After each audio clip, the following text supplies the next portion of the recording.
परिचय। मेरे दादाजी का स्वास्थ्य इन दिनों अच्छा नहीं चल रहा। क्या उन्हें कोई गंभीर समस्या है? हाँ, क्या तुम्हें याद है उस दिन अध्यापिका ने हमें कक्षा में बताया था कि स्वास्थ्य वो दशा है जिसके अंतर्गत शारीरिक, मानसिक या सामाजिक कार्य समुचित क्षमता द्वारा उचित प्रकार से किया जा सके। मेरे दादाजी बूढ़े होते जा रहे हैं तथा इसलिए वो शारीरिक रूप से भी कमजोर होते जा रहे हैं। हाँ, मुझे अच्छी तरह से याद है कि अध्यापिका ने हमें ये भी बताया था कि सभी जीवों का स्वास्थ्य उनके पर्यावरण पर निर्भर करता है। पर्यावरण के अंदर भौतिक वातावरण शामिल है। उदाहरण के लिए, एक चक्रवात या बाढ़ आने पर कई मायनों में स्वास्थ्य खतरे में होता है। अंकिता, क्या तुम जानती हो कि यहाँ तक कि सामान्य पर्यावरणीय दशाओं में जब हमारे आसपास नियमित रूप से साफ सफाई या स्वच्छता नहीं रहती, तब अनेकों रोग फैलते हैं। उदाहरण, मलेरिया, डायरिया आदि। हाँ, मैंने कई बार देखा है कि जब सफाई वाला मेरी कॉलोनी में नहीं आता है तो वहाँ कचरे का भारी ढेर लग जाता है तथा पानी भी भर जाता है, जिससे कि कई बैक्टीरिया, कवक, मक्खियाँ तथा मच्छर पैदा होते हैं, जिससे कि विभिन्न प्रकार के खतरनाक रोग उत्पन्न होते हैं।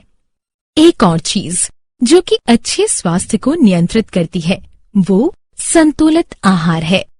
ये कारण है कि मेरी मम्मी तथा दादी हमेशा हमें नियमित अच्छा भोजन खाने को कहती हैं। उद्देश्य। इस पाठ के अंत में आप निम्न करने में सक्षम हो जाएंगे: स्वास्थ्य तथा रोग को परिभाषित करना, रोग के प्रकारों को पहचानना, तीव्र यानी प्रचंड तथा दीर्घकालिक रोगों यानी बीमारियों को जानना, जन्मजात तथा अधिग्रहित रोगों यानी बीमारियों को जानना, संक्रामक तथा असंक्रामक रोगों में अंतर समझना, विभिन्न रोगों के लक्षणों को पहचानना, उपचार के नियमों को पहचानना, रोग यानी बीमारी के निवारण के लिए सिद्धांतों को पहचानना, टीकाकरण को जानना। रोग। क्या तुम जानती हो कि जब हम अस्वस्थ होते हैं तो हमें एक या अधिक रोग होते हैं? रोग ये क्या होता है? मैंने पढ़ा है कि रोगों का सामान्य अर्थ है बाधित आराम।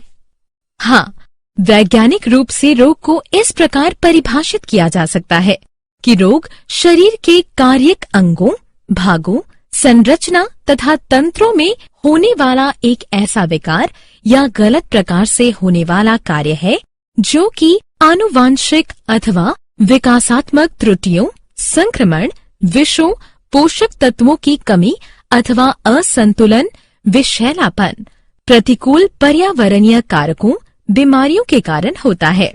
रोगों के प्रकार। क्या तुम मुझे बता सकती हो कि कुल कितने प्रकार के रोग होते हैं? हाँ, मानव रोगों को 4 श्रेणियों में वर्गीकृत किया गया है: तीव्र यानी प्रचंड, दीर्घकालिक, जन्मजात तथा अधिग्रहित। तीव्र यानी प्रचंड रोग। हाँ, मैं जानती हूँ कि तीव्र यानी प्रचंड रोग वे रोग होते हैं जिनका प्रभाव शीघ्र होने लगता है तथा वे शरीर को जल्दी प्रभावित करते हैं। उदाहरण, इन्फ्लुएंजा। दीर्घकालिक रोग। दीर्घकालिक रोग वे होते हैं जिनके लक्षण महीनों या वर्षों में खत्म होते हैं। उदाहरण, हाथी पांव या क्षय रोग आदि। जन्मजात रोग तथा जन्मजात रोग वे रोग हैं जो कि जन्म से ही पाए जाते हैं। उदाहरण, अवर्णता, रंगहीनता, हीमोफीलिया। अधिग्रहित रोग। हाँ, मैं जानती हूँ कि अधिग्रहित रोग जन्म के पश्चात ही पाए जाते हैं तथा इस प्रकार के आनुवांशिक नहीं होते, किंतु अधिग्रहित रोग 2 प्रकार के होते हैं: संक्रामक रोग तथा असंक्रामक रोग। उदाहरण, इन्फ्लुएंजा। संक्रामक तथा असंक्रामक रोगों में अंतर। अंकिता, क्या तुम मुझे संक्रामक तथा असंक्रामक रोगों में अंतर बता सकती हो? हाँ, संक्रामक रोग एक संक्रामक पीड़ित यानी मनुष्य से स्वस्थ मनुष्य में प्रेषित यानी संचारित हो सकते हैं, जबकि असंक्रामक रोग प्रेषित यानी संचारित नहीं हो सकते। संक्रामक रोग सूक्ष्म जीवों, जिन्हें रोगजनक कहते हैं, द्वारा संचरित होते हैं। पोषक तत्वों या हार्मोनों की कमी अथवा ऊतकों का क्षय या ट्यूमर अथवा शरीर की अति संवेदनशीलता असंक्रामक रोगों के कारण होते हैं। रोगों के लक्षण। अंकिता, मैं तुम्हें बताना चाहती हूँ कि रोगों के लक्षण 2 प्रकार के होते हैं, अंग यानी ऊतक विशिष्ट अभिव्यक्ति तथा सामान्य अभिव्यक्ति। उपचार के नियम। ठीक है माधुरी, मैं भी तुम्हें बताना चाहती हूँ कि विभिन्न रोगों के उपचार के नियम इस प्रकार हैं। लक्षण आधारित तथा रोगाणु आधारित। निवारण के सिद्धांत। इसी प्रकार के रोगों के निवारण की 2 मुख्य विधियां हैं, सामान्य विधि तथा विशिष्ट विधि। टीकाकरण। मुझे चेचक, गलसुआ यानी कनपड़ा तथा खसरा, रुबेला के टीके लग चुके हैं। टीकाकरण क्या है? 2 शताब्दी पूर्व एक इंग्लिश चिकित्सक, जिसका नाम एडवर्ड जेनर था, ने पता लगाया कि ग्वाले जिन्हें गो चेचक हुई है, उन्हें महामारी के समय भी चेचक नहीं हुई। गो चेचक मंद रोग है। जेनर ने जानबूझकर लोगों को गो चेचक दिया। इससे उन्होंने पाया कि अब वे लोग चेचक के प्रतिरोधी हैं। इसका कारण ये है कि चेचक का बैक्टीरिया गो चेचक में वायरस विषाणु का निकट संबंधी है।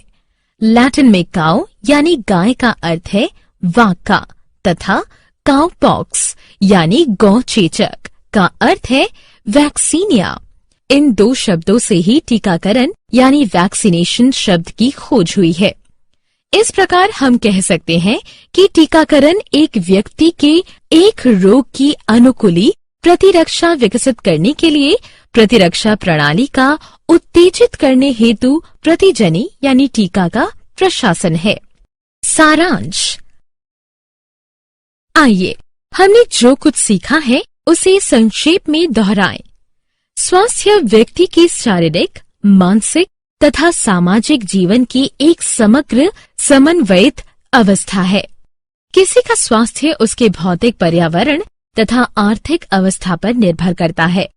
रोगों की अवधि के आधार पर इन्हें तीव्र तथा दीर्घकालिक वर्गों में विभाजित किया गया है। आनुवांशिकता अथवा जीवन पर्यंत के दौरान विकसित होने के आधार पर इन्हें जन्मजात तथा अधिग्रहित रोगों में वर्गीकृत किया गया है। रोग के कारक संक्रामक अथवा असंक्रामक हो सकते हैं। संक्रामक कारक जीवों के विभिन्न वर्ग से हो सकते हैं। ये एक कोशिक सूक्ष्म जीव अथवा बहुकोशिक हो सकते हैं। रोग का उपचार उसके कारक रोगाणु के वर्ग के आधार पर किया जाता है।